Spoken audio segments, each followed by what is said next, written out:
Shalom, grace and peace be multiplied in us. Sumainyong kapayapaan ngayong umaga sa ating daily gospel of the kingdom. Ang ibabahagi ko po ay matatagpuan sa Luke 4:43 ngayong umaga. And as Jesus said, I must preach the gospel of the kingdom to other cities, for it is the reason I am sent. Amen. Bless the reading of the word ngayong umaga.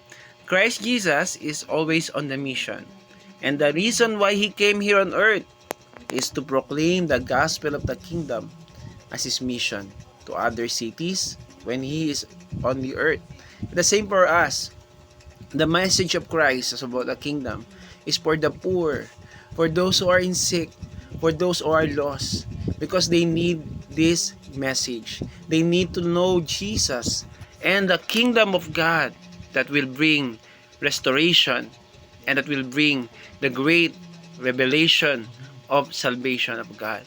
Na sadly, hindi natin nagagampanan.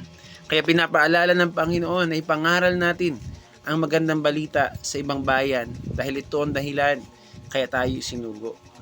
This is the reason the 5 gifts is given to the church, to bring up the apostle, prophet, teacher, evangelist, and pastor to equip for the work of ministry.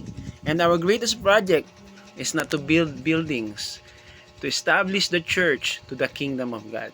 The greatest project Christ made is to bring the people to the kingdom of God. That's why He died on the cross.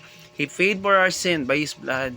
He redeemed us and resurrected in the 3rd day for the church to be born, to receive the birth, the new birth life in the kingdom. And thanks be to God, tayo rin po ay ninanais ng Panginoon pagalingin, iligtas, matagpuan natin ang kaharian ng Diyos. Kaya sinugo niya si Jesus upang tayo sumampalataya at tanggapin ang Panginoon sa ating buhay. Makamtan natin ang buhay na walang hanggan, ang buhay sa kaharian ng Diyos. At dito pa lang sa lupa ay pinagpala ka. Dito pa lang sa lupa ay mapagaling ka. Dito pa lang sa lupa ay matagpuan mo ang tamang landas, ang tamang buhay sa Panginoon.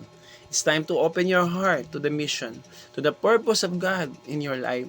Accept His calling into your life, and He will do the great things, the project of building your life to His kingdom. Maghari ang Panginoon sa mga taong bukas ang puso. Kaya kung ikaw ay nakarinig ng mensaheng ito, buksan mo ang puso mo sa Panginoon. Papasukin mo siya sa buhay mo at siya'y mananahan sa buhay mo. Ang puso mo ay maging trono niya. Siya'y maghahari sa iyong buhay dahil ang kaharian ng Diyos ay sinabi niya is within us. If we accept Him, He will receive Him. God bless. Grace and peace again in your life. Amen. Amen.